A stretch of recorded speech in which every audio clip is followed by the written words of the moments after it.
அஸ்ஸலாமு அலைக்கும் வரஹ்மத்துல்லாஹி வபரகாத்துஹு. அன்புக்குரிய சகோதரர்களே, கண்ணியத்துக்குரிய உலமாக்களே, உண்மையிலே இப்பொழுது ஒரு சோகமான, ஒரு கவலையான ஒரு ஜனாசாவுடைய அறிவித்தல் எங்கள் அனைவருடைய காதுகளையும் எட்டியது. ஊத்துக்குட்டியை பிறப்பிடமாகவும் பமுனுகமை வசிப்பிடமாகவும் கொண்ட அப்துல் வாஹித் இஹ்சானி ஹசரத், அதாவது ஃபுவாத் மௌலவி என்றும் சொல்லுவார்கள், இறைவனுடைய அழைப்பை ஏற்றுக்கொண்டு விட்டார்கள். உண்மையிலே ஆலிம்களுடைய மரணம் கியாமத்துடைய அடையாளங்களில் ஒன்று.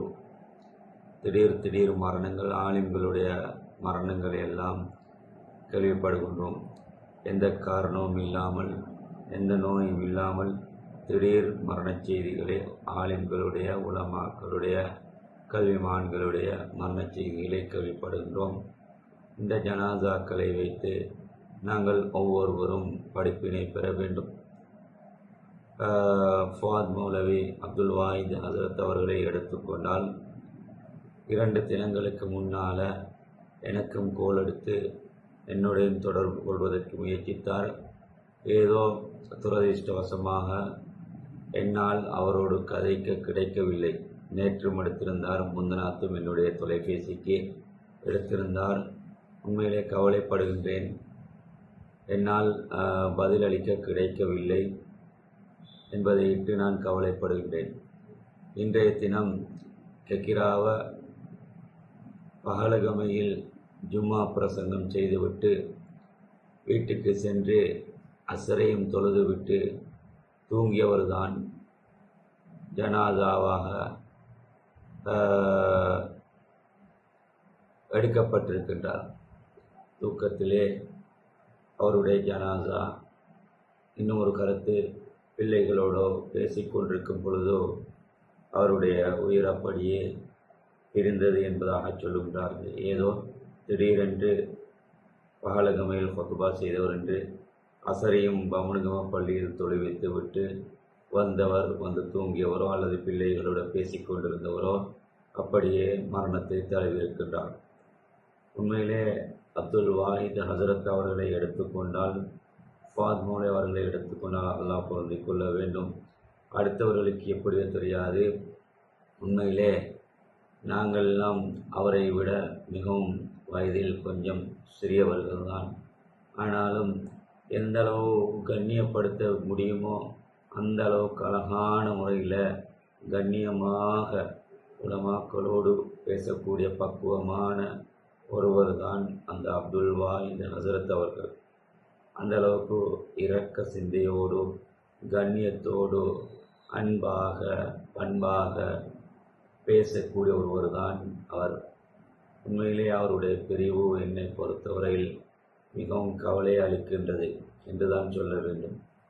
அதே போல் அப்துல் வாஹித் ஹசரத் அவர்களை எடுத்துக்கொண்டால், உலமுன் யாஸ் மௌலவி அவர்களுடைய மதரசாவில் கல்வி கற்று அங்கே பட்டம் பெற்று வெளியாகி மட்டக்குழியில் சில காலங்கள், மட்டக்குழி பள்ளிவாயில் சில காலங்கள் கடமை புரிந்து அதற்கு பின்னால் ஊரோடு வந்து சேர்ந்து பமுனுகம அஸ்ஸலாம் ஜும்மா பள்ளிவாசலில் நீண்ட காலங்கள், அதிகமான வருடங்கள் சொற்ப சம்பளத்துக்காக, சின்ன சம்பளத்துக்காக வேண்டி சாப்பாடும் இல்லாமல் அந்த கடமையை செவ்வனே நிறைவேற்றிய ஒரு மகான் தான் அந்த அப்துல் வாஹித் ஹசரத், அதாவது ஃபுவாத் மௌலவி அவர்கள்.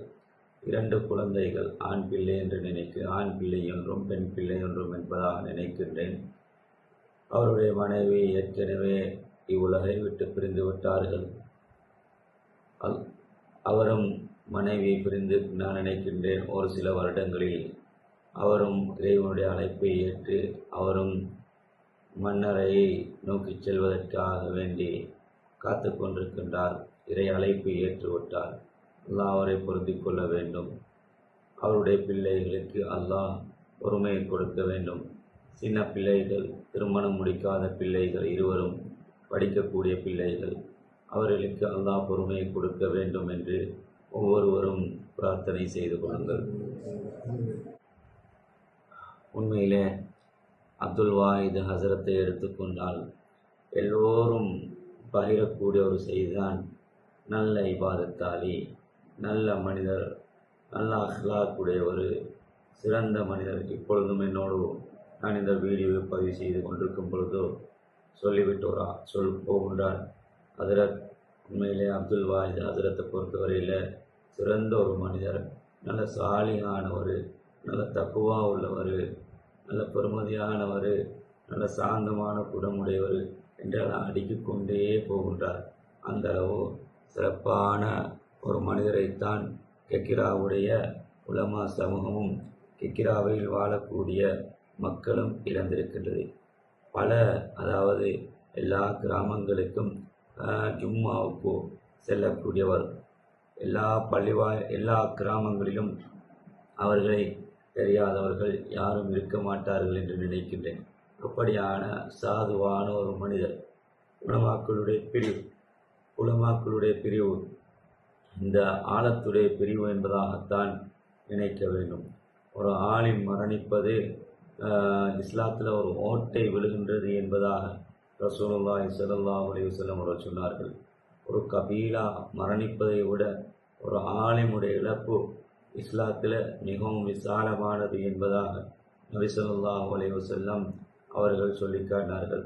அன்புக்குரிய உறவுகளே, அவருடைய ஜனாதா இப்பொழுது பமுனுகமையில் அவருடைய இல்லத்தில் வைக்கப்பட்டிருக்கின்றது. யாரெல்லாம் கலந்து கொள்ள முடியுமோ அந்த ஜனாசாவில் கலந்து கொள்ளுங்கள். அதிகமான உலமாக்கள், கெக்கிராவை வாழும் உலமாக்கள் அனைவரும் இந்த ஜனாசாவில் கலந்து கொள்ள வேண்டும். இன்ஷா அல்லாஹ் நாளைய தினம்தான் இந்த ஜனாசா, அவருடைய ஜனாசா பமுனுகம மையவாடியில், முஸ்லீம் மையவாடியில் நல்லடக்கம் செய்யப்படும். அதிகமான உலமாக்கள், அதாவது கெக்கிராவ உலமா அசோசியேஷனில் அங்கம் வகிக்கக்கூடிய 250க்கும் அதிகமான உலமாக்கள் இருக்கின்றார்கள். அதே போன்று அவருக்கு தெரிந்த, அவர் அறிந்த எத்தனையோ உலமாக்கள், இஹ்சானிகள் இருக்கின்றார்கள். அவர்கள் அனைவர்களும் கட்டாயம் நாளைய தினம் அந்த ஜனாசா நல்லடக்கத்தில் கலந்து கொள்ள வேண்டும் என்று நான் அவருடைய குடும்பம் சார்பாக வேண்டிக் கொள்கின்றேன். அவருடைய ஹக்கில் கபருடைய விமோசனம் கிடைக்க வேண்டும் என்று ஒவ்வொருவரும் துஆ செய்து கொள்ளுங்கள் என்று வேண்டி விடைபெறுகின்றேன். அஸ்ஸலாமு அலைக்கும் வரஹ்மத்துல்லாஹி வபரகாத்துஹு.